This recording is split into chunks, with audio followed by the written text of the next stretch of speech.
Chapter 6. Visit to the Consulate. After lunch, Kamal drove Tom to the British Consulate in Mesrutiet Street. He stopped the car at the gate. "Well, good luck," he said. "I'll wait for you." Tom opened the car door. "It's very good of you to help me like this, Kamal." "Thanks very much." "Not at all," said Kamal. "See you later." Tom went through the consulate gates. The old consulate with beautiful gardens round it looked like a palace.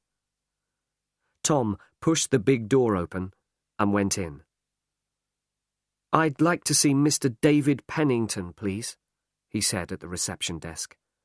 "My name's Tom Smith. I have an appointment." After a few minutes, a tall man wearing glasses came to meet him.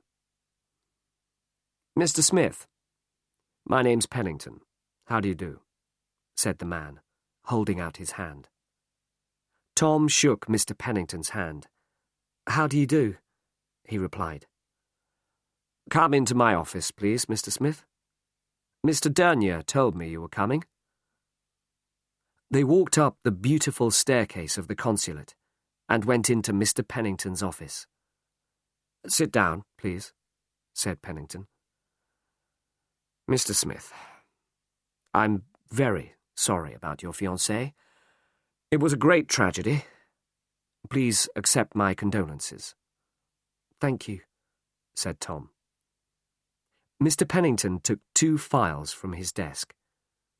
"This is our report on the accident," he said, "and this is the police report. I can give you copies of these, but perhaps you'd like to ask me some questions first." Tom thought for a moment. "Mr. Pennington," he said, "I think I saw Angela yesterday." Pennington stared at Tom. There was silence in the room.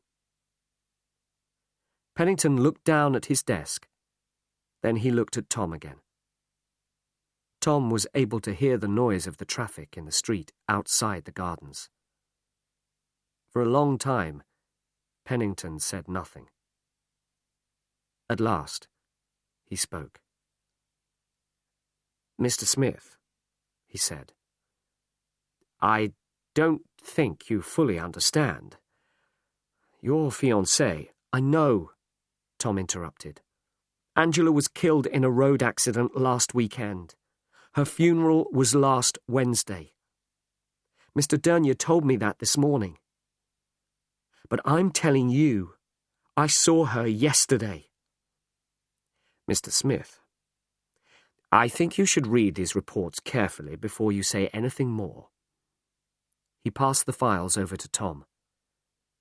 "Can I get you a cup of tea or something?" "A cup of tea would be nice. Thank you." Pennington left the office.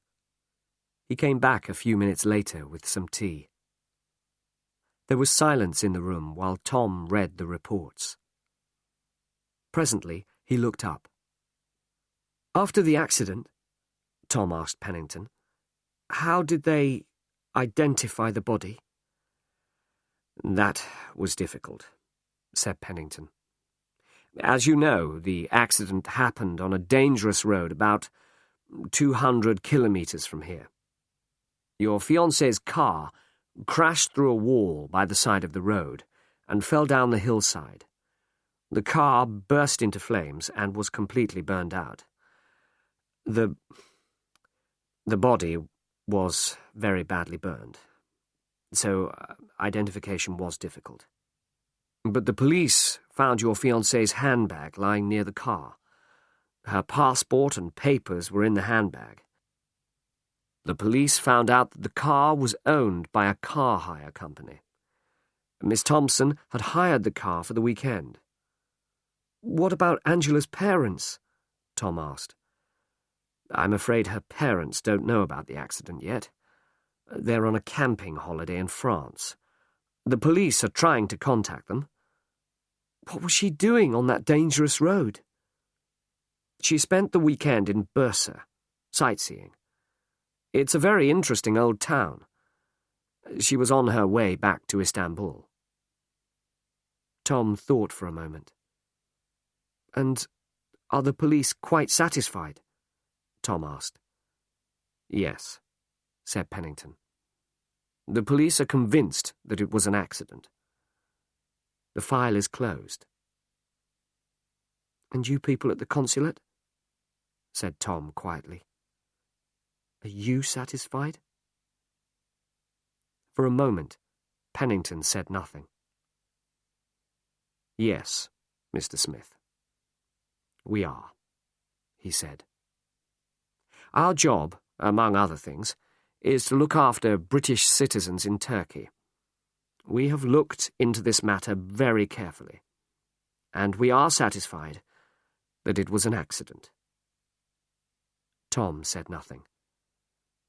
I really am very sorry, Pennington went on. I understand how you must feel.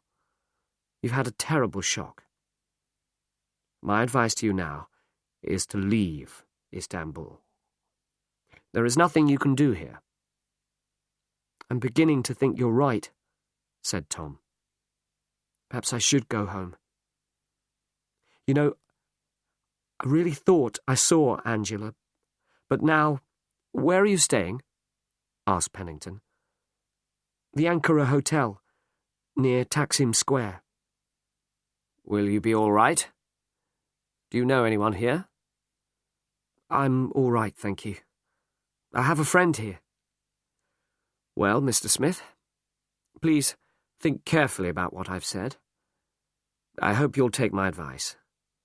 If you need anything before you leave, contact me. I'll be glad to help you. Thank you, said Tom, standing up. Thank you for all you've done. Not at all, said Pennington. I'm sorry your visit to Istanbul wasn't a happier one. Have a good journey home. Goodbye. The two men shook hands, and Tom left the consulate.